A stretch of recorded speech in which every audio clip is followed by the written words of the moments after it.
வணக்கம். இந்திய நேரப்படி காலை 8:30 மணி செய்திகள். முதலில் ஜெம் தலைப்புச் செய்திகளை காணலாம். கடந்த 10 ஆண்டுகளில் காங்கிரஸ் எதிர்க்கட்சியாக தோல்வியடைந்து விட்டது. பிரதமர் மோடி பேச்சு. டெல்லியில் பிரதமர் மோடியை சந்திக்கிறார் மு.க. ஸ்டாலின். தமிழக நலன் சார்ந்த திட்டங்களுக்கு நிதி ஒதுக்கும்படி வலியுறுத்துவார் என எதிர்பார்ப்பு. வீடுகளுக்கான 100 யூனிட் இலவச மின்சாரம் ரத்து என்ற செய்தி உண்மை இல்லை. தமிழ்நாடு மின் வாரியம் விளக்கம். லெபனான் மீது இஸ்ரேல் நடத்திய தாக்குதலில் 700க்கும் மேற்பட்டோர் பலி. லெபனான் சுகாதார அமைச்சகம் அறிவிப்பு. இந்தியா வங்காளதேசம் மோதும் 2வது டெஸ்ட் கிரிக்கெட் போட்டி கான்பூரில் இன்று தொடங்குகிறது. தமிழகத்தின் பல்வேறு மாவட்டங்களில் நாளை கனமழைக்கு வாய்ப்பு. வானிலை ஆய்வு மையம் தகவல். இனி விரிவான செய்திகளை காணலாம். கடந்த 10 ஆண்டுகளில் காங்கிரஸ் எதிர்க்கட்சியாக தோல்வியடைந்து விட்டதாக பிரதமர் மோடி கூறியுள்ளார். நமோ செயலி மூலமாக ஹரியானாவில் உள்ள பாஜக தொண்டர்களுடன் பிரதமர் மோடி கலந்துரையாடினார். அப்போது பேசிய அவர், கடந்த 10 ஆண்டுகளில் காங்கிரஸ் எதிர்க்கட்சியாக தோல்வியடைந்து விட்டதாகவும், கட்சியின் அதிகபட்ச நேரமாக உட்கட்சி கோஷ்டி பூசல் மற்றும் ஒருவரை ஒருவர் சாடுவதிலேயே கழிக்கிறது எனவும் கூறினார். மேலும் முன்பெல்லாம் மிகப்பெரிய கூற்றுகளை கூறிக்கொண்டிருந்த காங்கிரஸ் கட்சியின் ஒலிபெருக்கிகள் வலுவிழந்ததாகவும் பிரதமர் மோடி தெரிவித்துள்ளார். டெல்லியில் பிரதமர் மோடியை இன்று காலை 11 மணிக்கு முதலமைச்சர் மு.க. ஸ்டாலின் சந்திக்க உள்ளார். சென்னை மெட்ரோ ரயில் 2ஆம் கட்ட பணிகளுக்கும் புதிய கல்விக் கொள்கை அடிப்படையில் வழங்க வேண்டிய நிதியை விடுவிக்க கோரியும் பிரதமரை நேரில் சந்திக்க முதலமைச்சர் மு.க. ஸ்டாலின் அனுமதி கேட்டிருந்தார். அதன்படி இன்று காலை 11 மணிக்கு முதலமைச்சர் மு.க. ஸ்டாலின் சந்திக்க பிரதமர் அலுவலகம் நேரம் ஒதுக்கி கொடுத்துள்ளது. இதையொட்டி முதலமைச்சர் மு.க. ஸ்டாலின் நேற்று மாலை சென்னையிலிருந்து டெல்லி புறப்பட்டார். அங்கு தமிழ்நாடு இல்லத்தில் தங்கும் அவர் இன்று காலை 11 மணிக்கு பிரதமர் மோடியை சந்திக்கிறார். அப்பொழுது தமிழக நலன் சார்ந்த திட்டங்களுக்கு நிதி ஒதுக்கும்படி வலியுறுத்துவதாகவும், விரிவான கோரிக்கை மனு அளிக்க உள்ளதாகவும் தகவல்கள் வெளியாகியுள்ளது. லெபனான் மீது இஸ்ரேல் நடத்திய தாக்குதலில் பலியானோர் எண்ணிக்கை 700ஐ தாண்டியுள்ளது. பாலஸ்தீனத்தின் காசா நகரை நிர்வகித்து வரும் ஹமாஸ் அமைப்பினர் கடந்த ஆண்டு அக்டோபர் 7ஆம் தேதி இஸ்ரேல் நாட்டின் மீது திடீர் தாக்குதல் நடத்தியதை தொடர்ந்து உடனடியாக காசா மீது இஸ்ரேல் போர் தொடுத்தது. இந்த போரில் ஹமாஸுக்கு ஆதரவாக களம் இறங்கிய லெபனானை சேர்ந்த ஹிஸ்புல்லா அமைப்பினர் இஸ்ரேல் நாட்டின் மீது ராக்கெட் மற்றும் ஏவுகணைகளை வீசி தாக்குதல் நடத்த தொடங்கினர். அதற்கு பதிலடியாக லெபனான் மீது இஸ்ரேல் வான்வழி தாக்குதல்களை தொடுத்தது. இந்த நிலையில் கடந்த வாரம் லெபனானில் ஹிஸ்புல்லா அமைப்பினர் பயன்படுத்தி வந்த 100கணக்கான பேஜர்கள் மற்றும் வாக்கி டாக்கி ஒரே சமயத்தில் வெடித்ததில் 39 பேர் பலியாகினர்.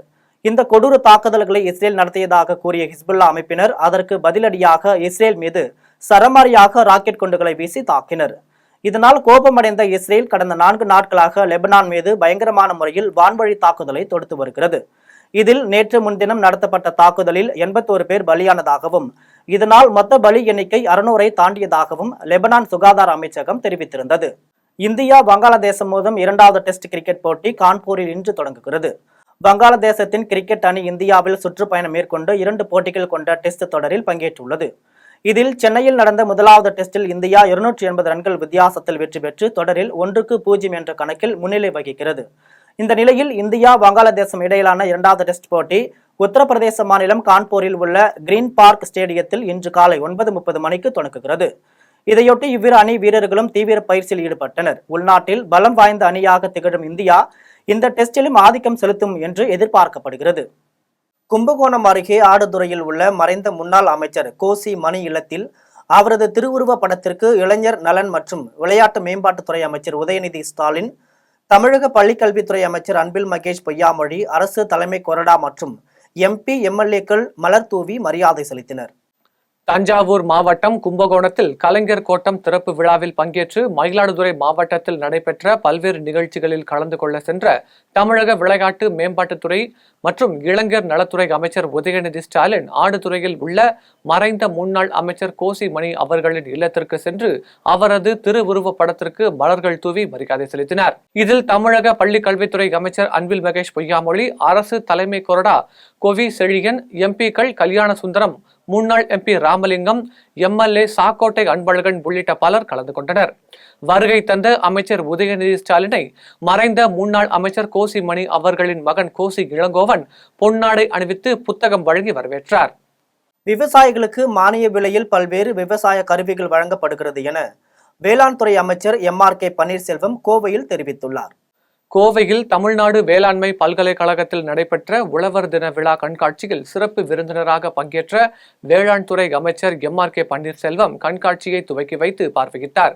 இதையடுத்து செய்தியாளர்களை சந்தித்த அமைச்சர், தமிழ்நாடு வேளாண்மை பல்கலைக்கழகம் சார்பில் அதிக விளைச்சல் தரக்கூடிய புதிய பயிர் வகைகளும் நவீன தொழில்நுட்பங்களும் ஆண்டுதோறும் பொங்கல் தினத்தன்று வெளியிடப்படுவதாகவும் மண்ணுக்கேற்ற புதிய ரகங்கள் குறித்து ஆராய்ச்சிகள் தொடர்ந்து நடைபெற்று வருவதாகவும் தெரிவித்தார். தொடர்ந்து பேசிய அவர், விவசாயிகளுக்கு மானிய விலையில் பல்வேறு விவசாய கருவிகள் வழங்கப்படுகிறது எனவும் தெரிவித்தார். கண்காட்சிகள் வேளாண் பல்கலைக்கழகத்தின் மூலமாக உழவர் தின விழா என்ற விழா அடிப்படையில் 4 நாட்கள் இந்த கருத்தரங்கம், பயிலரங்கம் இதெல்லாம் நடைபெறுகிறது. காட்சி அரங்கம் நடைபெறுகிறது. இதை அறிந்து விவசாயிகள் பயன்படுத்திக் கொள்ள வேண்டும். தமிழ்நாடு இது நல்ல செய்தியை நீங்க பத்திரிகை ஊடக நண்பர்கள் இது நல்ல செய்தினா ஊடகத்தின் நண்பர்கள் நல்ல விளம்பரம் செய்ய வேண்டும். என்னென்ன புதிய பயிர் ரகங்கள் வந்திருக்கு? அது இப்போ ஆண்டுதோறும் பொங்கல் தினத்தில் தை மாத தலைவருக்கு புதிய புதிய உற்பத்தி செய்த இந்த பல்கலைக்கழகத்தில் உற்பத்தி செய்த நெல்லை அந்த கமிட்டி மூலமாக ஒப்புதல் பெறப்பட்டு ஆண்டுதோறும் இது பெற்று கொண்டிருக்கிறார்கள். மக்கள் வரி பணத்தில் சம்பளம் வாங்கும் ஒரு அமைப்பாக அமலாக்கத்துறை இல்லாமல் பாஜகவிற்கு அடியாள் வேலை பார்க்கும் அமைப்பாக செயல்பட்டு வருகிறது என காங்கிரஸ் MP ஜோதிமணி குற்றம் சாட்டியுள்ளார். காங்கிரஸ் நாடாளுமன்ற உறுப்பினர் ஜோதிமணி சென்னை விமான நிலையத்தில் செய்தியாளர்களை சந்தித்து பேசினார்.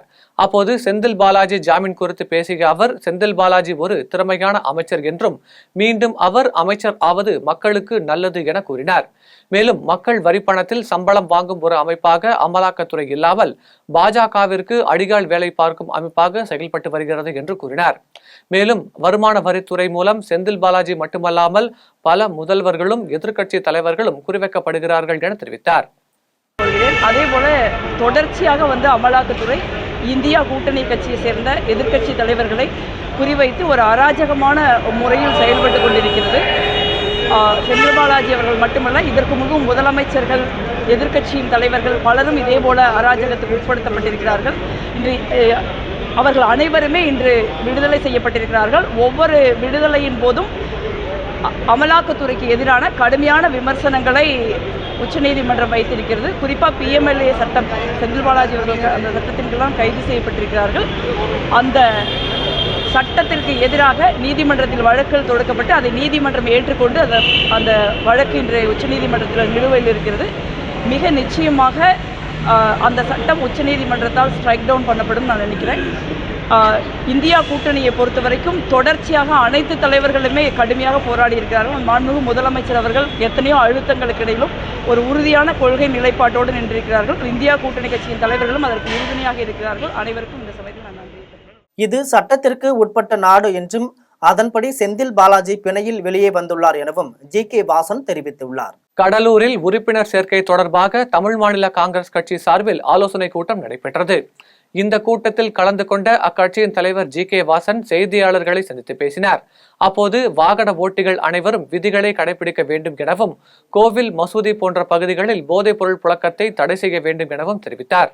தொடர்ந்து பேசிய அவர், இது சட்ட திட்டத்திற்கு உட்பட்ட நாடு என்றும் அதன்படி செந்தில் பாலாஜி பிணையில் வெளியே வந்துள்ளார் எனவும் கூறியுள்ளார். சாலை விபத்தினால் பலர் உயிரிழப்பதை படித்துக் கொண்டிருக்கிறோம், பார்த்து கொண்டிருக்கிறோம். சாலை போக்குவரத்து விதிகளை முறையாக ஓட்டுநர்களும் பொதுமக்களும் கடைபிடிக்க வேண்டும். அதற்குண்டான விழிப்புணர்வை அரசு தொடர்ந்து ஏற்படுத்த வேண்டும். வாகன ஓட்டிகளை பொறுத்தவரையிலே பொதுமக்களின் பாதுகாப்பான பயணத்தை கவனத்தில் கொண்டு வாகனத்தை இயக்க வேண்டும். போக்குவரத்து துறை தமிழகத்தில் உள்ள எல்லா இடங்களிலும் சைன் போர்ட்ஸ் அதை முறையாக சரியாக பராமரித்து இருப்பதை உறுதிப்படுத்த வேண்டும். முன்னாள் அமைச்சர் செந்தில் பாலாஜிக்கு ஜாமீன் வழங்கியிருப்பதை வரவேற்பதாக திருப்பூரில் செல்வ பிறந்தகை தெரிவித்தார். திருப்பூரில் வளர்ச்சி திட்ட பணிகள் குறித்து பொது கணக்கு குழு சார்பில் ஆய்வு மேற்கொள்ளப்பட்டது. அதன் தலைவராக உள்ள செல்வ பெருந்தகை திட்ட பணிகள் குறித்து ஆய்வு மேற்கொண்டார். அதன் பின்னர் செல்வ பெருந்தகை செய்தியாளர்களை சந்தித்து பேசினார். அப்போது செந்தில் பாலாஜிக்கு ஜாமீன் வழங்கி இருப்பதை வரவேற்பதாகவும் பாஜக எதிர்க்கட்சி தலைவர்கள் மீது வழக்கை தொடுப்பதும் அதன் பின்னர் பாஜகவில் இணைந்தால் அதனை வாபஸ் பெறுவதையும் வழக்கமாக வைத்திருப்பதாக குற்றம் சாட்டினார். மேலும் செந்தில் பாலாஜியை இத்தனை நாட்கள் ஏன் சிறையில் அடைத்து இருந்தார்கள் என கேள்வி எழுப்பிய அவர், செந்தில் பாலாஜி அமைச்சராவது குறித்து முதலமைச்சர் மு.க.ஸ்டாலின் முடிவெடுப்பார் என்று செல்வ பெருந்தகை தெரிவித்தார். மாண்புமிகு அமைச்சராக இருந்த செந்தில் பாலாஜி அவர்களை கைது செய்து சிறையில் அடைத்து இப்பொழுது உச்சநீதிமன்றம் பிணை வழங்கியிருக்கிறது, ஜாமீன் வழங்கியிருக்கிறது. காங்கிரஸ் கட்சியின் சார்பாக அவரை மனமார்ந்த வரவேற்கிறோம். அவர் மீண்டு வந்திருக்கிறார். இது பாஜகவுடைய வாடிக்கை. யாரெல்லாம் ஒரு பரிணாம வளர்ச்சி அடைகிறார்களோ, யாரெல்லாம் பாஜகவை எதிர்த்து பேசுகிறார்களோ அவர்களை சிறைபிடித்து அவர்களை சிரமப்படுத்தி அழகு பார்ப்பதுதான் பாஜகவுடைய சித்தாந்தம். அந்த அடிப்படையில் இவரையும் சிறைபிடித்து இருதய அறுவை சிகிச்சை வரை அவரை இட்டு சென்று இப்பொழுது மீண்டு வந்திருக்கிறார். மீண்டும் அவர் அமைச்சராவார். அவருக்கு என்னுடைய வாழ்த்துக்கள். அதிமுக ஆட்சியில் செந்தில் பாலாஜி மீது வழக்கு பதிவு செய்து திமுக தான் எனவும், இன்று ஜாமீனில் வெளியே வரும் செந்தில் பாலாஜியை வரவேற்பதும் திமுக தான் என நாம் தமிழர் கட்சியின் தலைமை ஒருங்கிணைப்பாளர் சீமான் விமர்சித்துள்ளார். ஈகை போராளி திலீபனின் 37வது ஆண்டு நினைவு நாளை ஒட்டி சென்னை போரூரில் நாம் தமிழர் கட்சியின் தலைமை அலுவலகத்தில் நாம் தமிழர் கட்சியின் தலைமை ஒருங்கிணைப்பாளர் சீமான் மறைந்த போராளி திலீபனின் திருவுருவ படத்திற்கு மலர் தூவி மரியாதை செலுத்தினார். நிகழ்ச்சியை தொடர்ந்து நாம் தமிழர் சீமான் செய்தியாளர்களை சந்தித்து பேசினார். அப்போது அனைவருடைய வாக்குகளும் வேண்டும், ஆனால் அதிகாரத்தை நான் மட்டும்தான் எடுத்துக்கொள்வேன் என்று கூறுவது சரியா என கேள்வி எழுப்பிய அவர், திமுக கட்சிக்காரர்கள் மட்டும்தான் அனைத்து இலாக்காவையும் ஆளுவார்கள் என்றால் நீங்கள் தனித்து போட்டியிடுங்கள் என்று தெரிவித்தார். மேலும் அதிமுக ஆட்சியில் செந்தில் பாலாஜி மீது வழக்கு பதிவு செய்தது திமுக தான் எனவும், இன்று ஜாமீனில் வெளியே வரும் செந்தில் பாலாஜியை வரவேற்பதும் திமுக தான் என நாம் தமிழர் கட்சியின் ஒருங்கிணைப்பாளர் சீமான் விமர்சித்துள்ளார். இந்த வழக்கை உங்ககிட்ட கேட்குற அண்ணன் மனச்சான்றோட பதில் சொல்லணும். இந்த வழக்கை போட்டது யார்? திமுக. நல்லா தெரியுதுல்ல, உள்ள வச்சது யார்? இப்ப இப்ப இப்ப இருங்க, சிரிக்காதீங்க. அதிமுக ஆட்சியில் நீங்க அவர் மேல வழக்கில் தான் உள்ள போயிட்டு வந்திருக்கிறாரு. உள்ள போங்க அப்புறம் வாங்க. எது என்னது? நீங்க அனுப்புனது நீங்க தான். இப்ப வருக வருக உங்க தீர செயல் வீர செயல். உங்க கட்சியில இருந்தா வீர தீர தியாகம் ஆயிரும், அடுத்த கட்சியில இருந்தா அது ஊழல் குற்றச்சாட்டாயிரும். இதே ஐயா கரூரில் பேசினது இருக்கு. கெட்ட கேட்டுக்கு இவர் முதலமைச்சர் வேட்பாளர் பட்டியலே இருக்கிறார். இந்த செந்தில் பாலாஜி செய்த ஊழல் தெரியுமா? வேணா அனுப்பிட்ட தம்பி உங்களுக்கு பகிரில் ஐயா பேசுனது. திருப்பி கட்சியில் சென்று உங்களை மாதிரி ஒருவருக்காக தான் காத்திருந்தோம், அங்கே செய்த திருட்டை இங்கே வந்து செய்யுங்கள். அதுதான் ஏன்னா நல்ல திருடன். இதில் என நீங்கள்லாம் தான் சொல்லணும். இதை நீங்கள் அண்ணனே பேச வச்சுக்கிட்டு இருக்கிறீங்க. இந்த கொடுமையெல்லாம் என்ன வந்த உடனே அதில் பாருங்கள், அவர் அமைச்சராவதில் எந்த தடையும் இல்லை என்று சொன்னால் நான் அமைச்சராக்குவாங்க. யார் அதிகமாக வசூலித்து கொடுக்க கப்பம் கட்டுறாங்களோ அவன் நல்ல அமைச்சர், அவ்வளோதான். ராகுல் காந்தி காங்கிரஸ் கட்சியில் தவழும் குழந்தையாக இருந்து வருகிறார் என்று புதுச்சேரி பிஜேபி தலைவர் செல்வ கணபதி விமர்சித்துள்ளார். புதுச்சேரியில் நாடாளுமன்ற எதிர்க்கட்சி தலைவர் ராகுல் காந்தி இடஒதுக்கீடு குறித்து அவதூறு கருத்துக்களை பரப்பி வருவதாக கூறி புதுச்சேரி பாஜக ஓபிசி அணி தலைவர் நாகராஜன் தலைமையில் கண்டன ஆர்ப்பாட்டம் நடைபெற்றது. ஆர்ப்பாட்டத்தில் புதுச்சேரி பிஜேபி தலைவர் செல்வ கணபதி கண்டன உரையாற்றினார். அப்போது ராகுல் காந்தி வெளிநாடு செல்லும் போதெல்லாம் இடஒதுக்கீடு குறித்து தவறான கருத்துக்களை பரப்பி வருகிறார் என்றும், காங்கிரஸ் கட்சியில் அவர் தவழும் குழந்தையாகவே இருந்து வருகிறார் என விமர்சனம் செய்தார். போராட்டத்தில் பாஜகவை சேர்ந்த பல்வேறு அணியினர் ராகுல் காந்தியை கண்டித்து கண்டன கோஷங்களை எழுப்பினர்.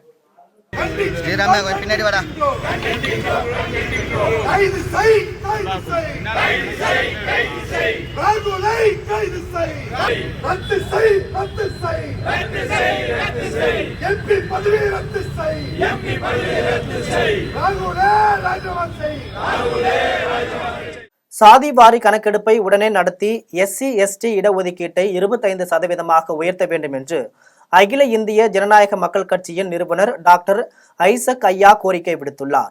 ராணிப்பேட்டை மாவட்டம் அரக்கோணத்தில் உள்ள டாக்டர் அம்பேத்கர் பவனில் நாக்பூர் தீட்சா பூமி பௌத்த உபாசகர்கள் கூட்டமைப்பின் சார்பில் பூனா ஒப்பந்த மோசடி நாளும் நாக்பூர் தீட்சா பூமி புனித பயணமும் குறித்த கருத்தரங்கம் நடைபெற்றது.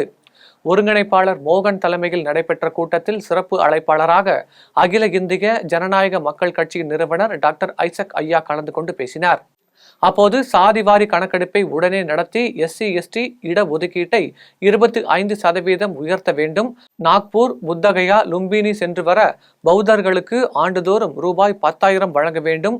இடஒதுக்கீட்டில் கிரிமேலையர் முறையை ரத்து செய்ய வேண்டும். ராணிப்பேட்டை மாவட்டத்தில் ஆக்கிரமிப்பு செய்யப்பட்டுள்ள 75,000 ஏக்கர் பஞ்சமி நிலத்தை மீட்டு நிலம் இல்லாதவர்களுக்கு கொடுக்க வேண்டும் என ஐசக் ஐயா தெரிவித்தார்.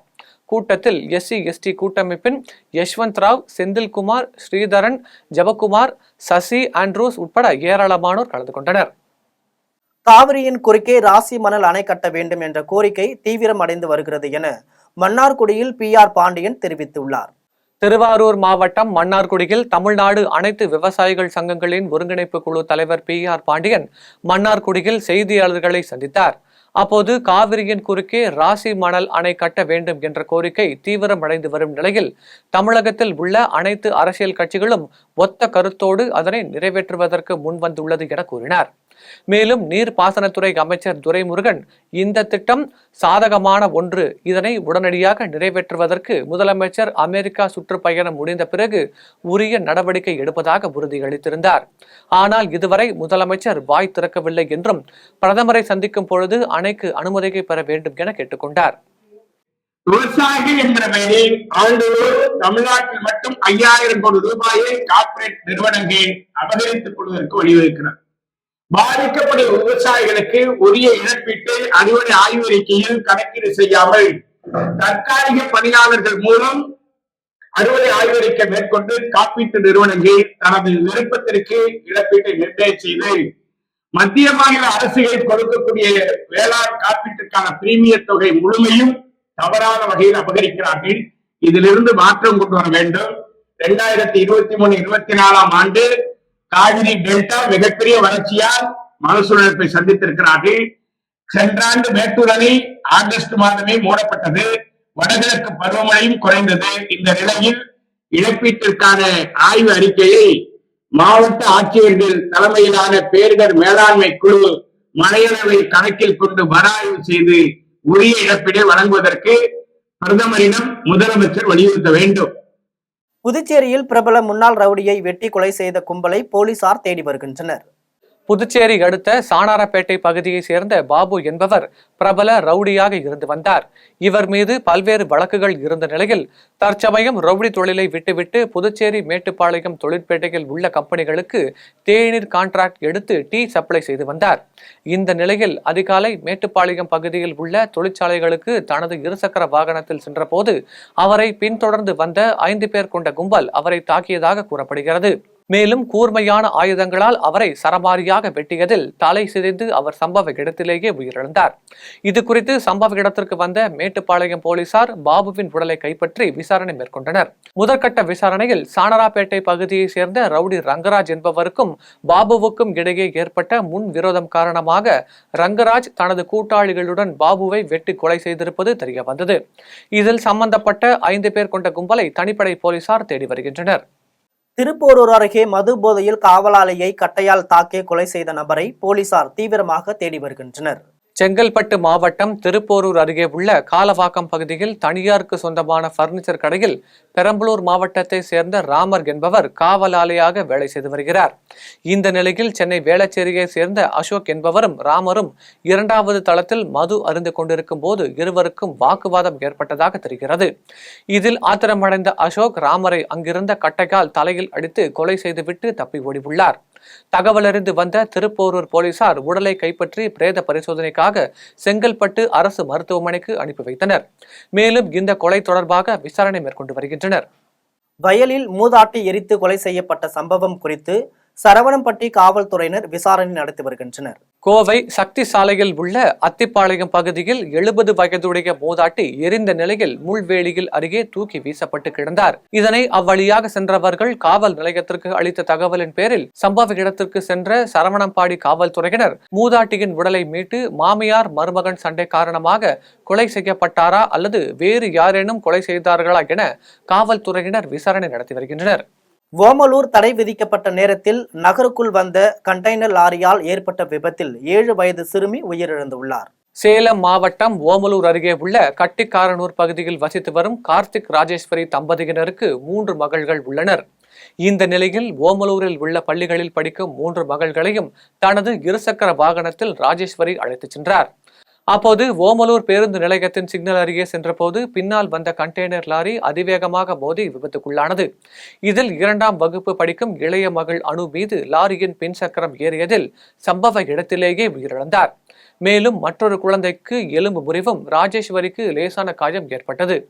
இது குறித்து அப்பகுதி மக்கள் தெரிவிக்கையில், காலை 7 மணி முதல் பகல் 12 மணி வரையும், மாலை 4 மணி முதல் இரவு 10 மணி வரையும் கனரக வாகனங்களுக்கு தடை விதிக்கப்பட்டுள்ள நிலையில் போக்குவரத்து காவல்துறையின் அலட்சிய போக்கால் இந்த விபத்து நேர்ந்துள்ளதாக குற்றம் சாட்டுகின்றனர். தென்காசியில் நகை வாங்குவது போல் நடித்து கடைக்காரரின் கவனத்தை திசை திருப்பி 50 கிராம் நகைகள் திருடிய 2 பேர் கைது செய்யப்பட்டுள்ளனர். தென்காசி மாவட்டம் சுவாமி சன்னதி பஜாரில் உள்ள நகை கடையில் கடந்த சில தினங்களுக்கு முன்பு நகை வாங்குவது போல் நடித்து கடைக்காரரின் கவனத்தை திசை திருப்பி கடையில் இருந்த 50 கிராம் எடையுள்ள 2 தங்கச் சங்கிலிகளை மர்ம நபர்கள் திருடிச் சென்றனர். இது தொடர்பாக கடையின் உரிமையாளர் கார்த்திகேயன் தென்காசி காவல் நிலையத்தில் புகார் அளித்தார். புகாரின் பேரில் வழக்கு பதிவு செய்த தென்காசி போலீசார் கடையின் சிசிடிவி காட்சிகளை வைத்து விசாரணை மேற்கொண்டனர். இதில் திருட்டில் ஈடுபட்ட நபர்கள் ஹைதர் அலி மற்றும் ஜெயின்ஷா அலி என்பதும் இவர்கள் பல்வேறு திருட்டு சம்பவங்களில் ஈடுபட்டதும் தெரியவந்தது. பின்னர் இருவரையும் கைது செய்த போலீசார் அவர்களிடம் இருந்து 50 கிராம் நகையை மீட்டு சிறையில் அடைத்தனர். திருப்பூரில் சாலையின் குறுக்கே பாய்ந்த தெரு நாயால் இருசக்கர வாகனத்தில் சென்ற தம்பதி தடுமாறி லாரிக்குள் சிக்கி பரிதாபமாக உயிரிழந்தனர். திருப்பூர் அருகே தாராபுரம் ரோடு கோவில்பாளையத்தில் மணி கவிதா தம்பதியினர் வசித்து வந்தனர். இதில் மணி தனியார் வணிக நிறுவனத்திலும் கவிதா மரக்கடையிலும் வேலை செய்து வந்தனர்.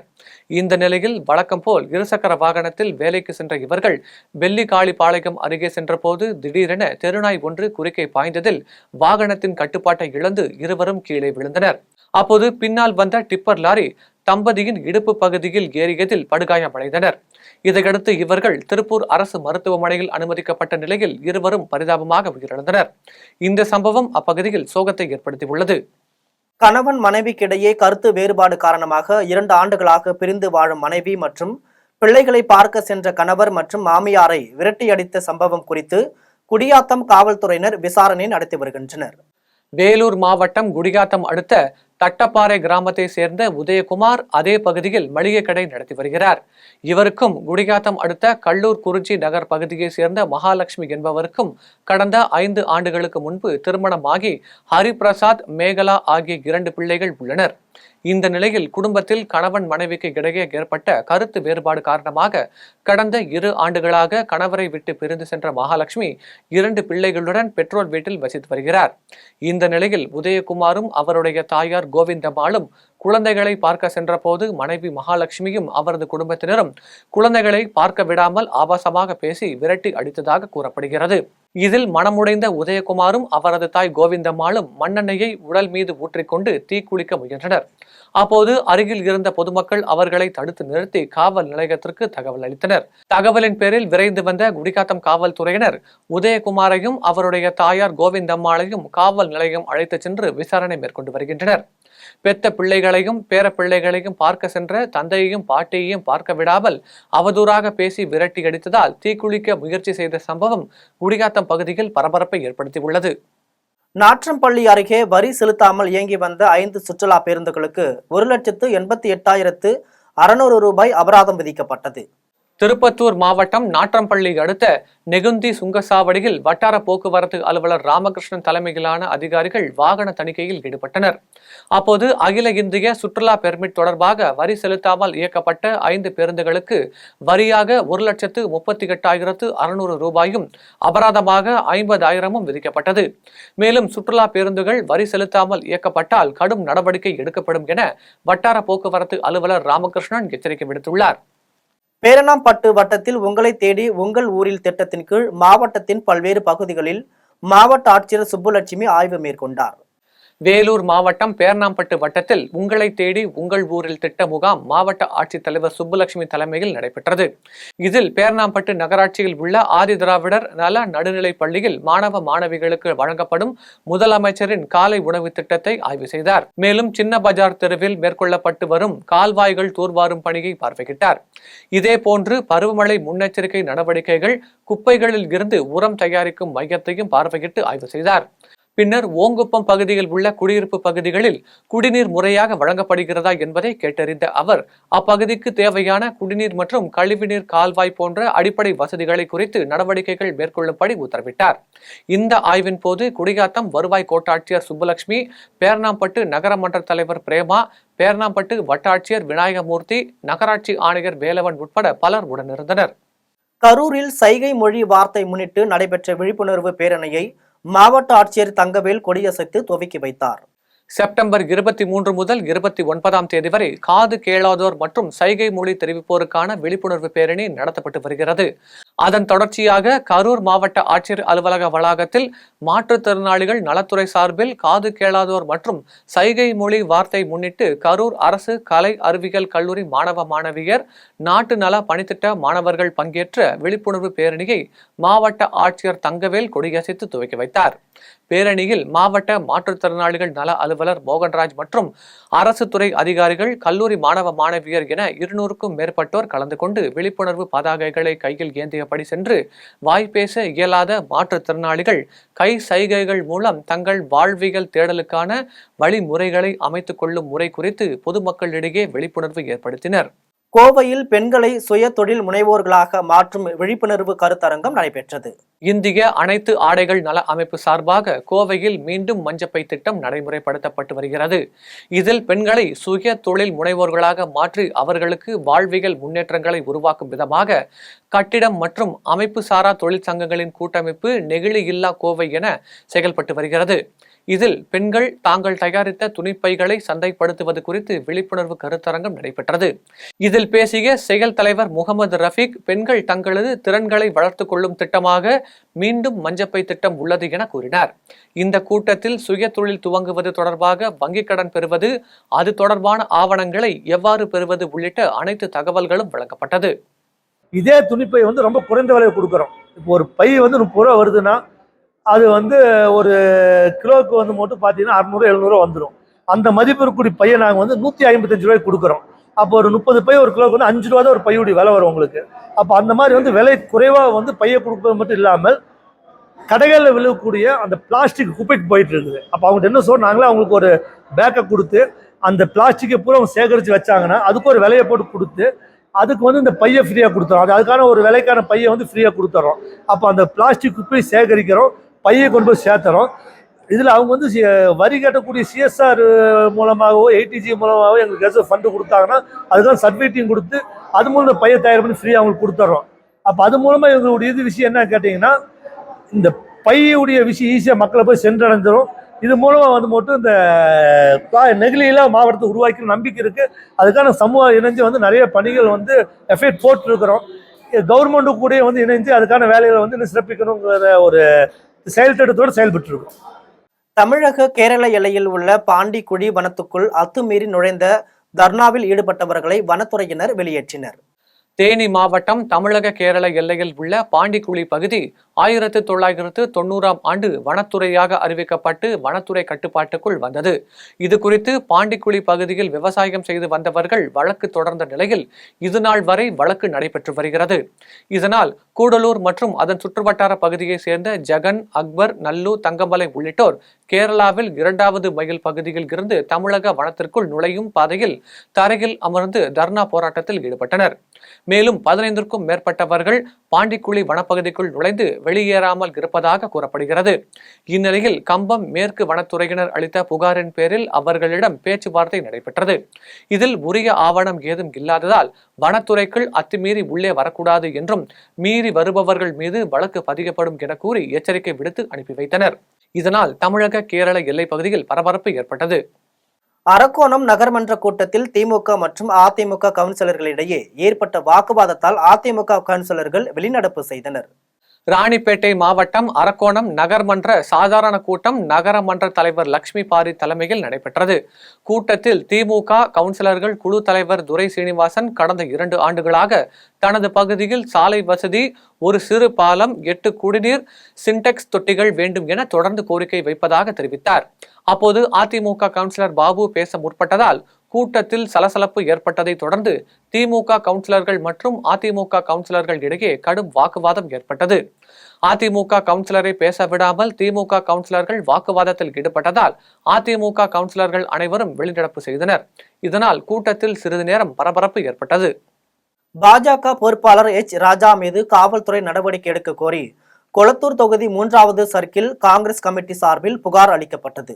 மக்களவை எதிர்க்கட்சித் தலைவர் ராகுல் காந்தியை அவமதித்து பேசிய பாஜக பொறுப்பாளர் ஹெச் ராஜா மீது காவல்துறை நடவடிக்கை எடுக்க கோரி வடசென்னை மேற்கு மாவட்ட காங்கிரஸ் கமிட்டி தலைவர் டில்லி பாபு ஆலோசனைப்படி கொளத்தூர் தொகுதி 3வது சர்க்கிள் காங்கிரஸ் கமிட்டி தலைவர் கணபதி சார்பாக P3 வியாசர்பாடி காவல் நிலையத்தில் புகார் மனு அளிக்கப்பட்டது. அப்போது மாவட்ட காங்கிரஸ் கமிட்டி செயலாளர்கள் மணி, செல்வம், சிவஞானம், காதர் மஸ்தான் மற்றும் வட்ட தலைவர் சண்முக கனி உள்ளிட்ட நிர்வாகிகள் கலந்து கொண்டனர்.